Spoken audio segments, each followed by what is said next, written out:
That's a victory for the Indiana Pacers. They beat the Houston Rockets right in this building in Gainbridge Fieldhouse by 13, 115-102. Tony East here with Locked On Pacers and Forbes, still on the floor. But the Pacers just got it done thanks to a couple key things. But what stands out mostly because it just happened to close the game was the close of this game. I truly did not know if the Pacers were going to win at one point in the fourth quarter. They fell behind for the first time of the second half. Pacers bench, not a good night for them. They gave up the lead. Starters came back in. Rockets kept shooting.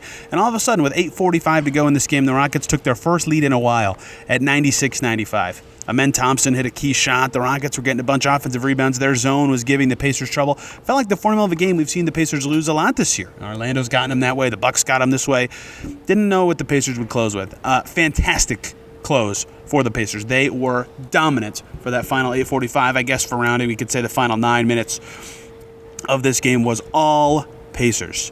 20-6 the rest of the way. The Rockets, via that Amen Thompson layup, got to 96 points on the scoreboard with 8:45 to go. They did not get to 97 until the 3:45 mark when Jabari Smith Jr. finally hit a free throw. 5 minutes of Rockets basketball with no points. They could not get good looks, mid-range jumpers, threes. They just couldn't get it at the rim, and when they did, whether it was via Alperen Şengün or a crazy six-shot possession from Tyrese, Miles Turner was there to scoop it up. Rick Carlisle gave Miles Turner a ton of credit post-game for the way that he closed this game for the final 6 minutes, and Turner was fantastic on defense like they needed him to be. He was fine, I would say. The rest of the game, his shot was there, but Şengün was giving him some trouble. He had some early foul issues in this game, so I would call it a rocky night for Turner until that point, but he was massive, and I mean massive, to close this game. I mean, he came in with 9:17 to go, and the Pacers up one, and then the Rockets only scored, again, 3 points for the next 6 minutes of action. He was fantastic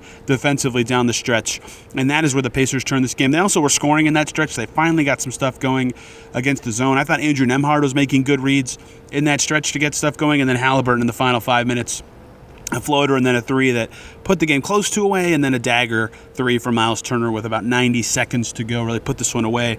So there were a lot of, good moments for the Pacers. If you looked at the game chart, you'd see they were winning basically from the middle of the first quarter until they gave up that lead in the fourth, but they were pressured. They were pushed into it by a Rockets team that has some sharp defensive principles, and they had to close out strong to do it, and they did, which is not something they've done all year in games like this where zones give them fits and they've been off.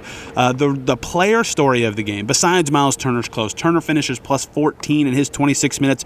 Would have been more minutes if he could have foul trouble, forced Thomas Bryant to play more. Thomas Bryant was awesome early coming in for Turner's foul trouble. But Tyrese Haliburton continues to be the story for the Pacers. I believe this is his 6th double-double in a row. 28 points. He had 21, I believe, at halftime. 15 assists. He had 6 at halftime. 7 assists in the third quarter of this game. 9 for 16, meaning he made 4 twos in this game. He was 5 for 8 from deep. 5 free throws, which was half of the Pacers' foul shots. Phenomenal performance from Tyrese Haliburton, who was moving the ball very well. Obviously, 15 assists says everything there. The Rockets had 22 as a team, and 28 points, phenomenal too. No one else on the Pacers reached 20. He's been lights out since the break, moving the ball, scoring, getting to his spots. His trainer, who's been telling him to shoot more, was here in this game tonight. And Haliburton, trying to forget about the past, right? The last time the Pacers played the Rockets this season, not a good game from Haliburton. One of his rougher ones of the season. And this Rockets team is a good defensive team. Their zone was goofy. It was kind of like a 2-1-2 as opposed to a 2-3.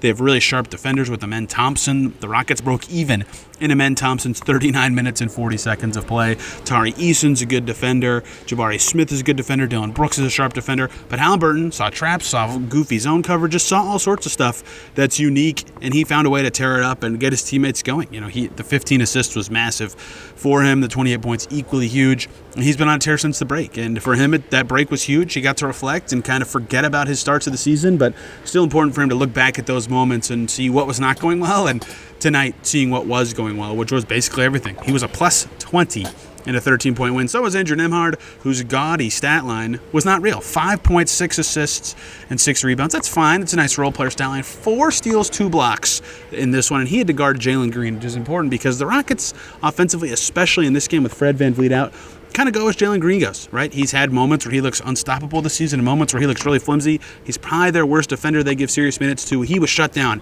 by Nembhard. 4 for 13 was Jalen Green with 2 assists and 5 turnovers, and again, 6 stocks for Nembhard. That was very important. That made the Rockets have to score creatively. A lot of that was Şengün doing a great job in the post, especially early, and he had 7 assists, but outside of him, they couldn't really generate solid offense. In fact, every Rockets starter not named Şengün shot under 40% from the field in this game. Very impressive defense by Nembhard and others, and Turner at the rim to shut down some of those shots. I thought that was very important late in this game as well. Siakam, in this one, but his 18 points were huge in that he started the second quarter off with a 6-point flurry that got the Pacers an established lead, which they were able to hold for a while. That stretch was important. Rockets actually have a lot of guys that make sense to guard Siakam, which made that stretch even more massive. Apologies for the noise. They've started to clean up in here, which means it's probably time for me to go. Thankfully, only about 2 more minutes to go. But I thought Aaron Nesmith was the final. I mean, the starters in general were quite good. But Aaron Nesmith, again, 16 points in this one, following up his career-high 27. That's great, but, 13 points on 2-point shots for Nesmith. I guess 12 points on 2-point shots and a free throw. He only made 1 3, 1 for 6 from deep on, still had 16 points in this game. I've been talking about this since the All-Star break quite often. He's been playing very well in the stretch since, about how his reads when he's not on the three-point line have been much better, and in this game that continued. Run off the line a lot and made the right play, mostly from a scoring perspective, right? He didn't have an assist in this game or anything like that, but I thought he played very well once again, and he's looked really great since the break at just reading the game, and that's something Rick Carlisle's talked about that he's been better at.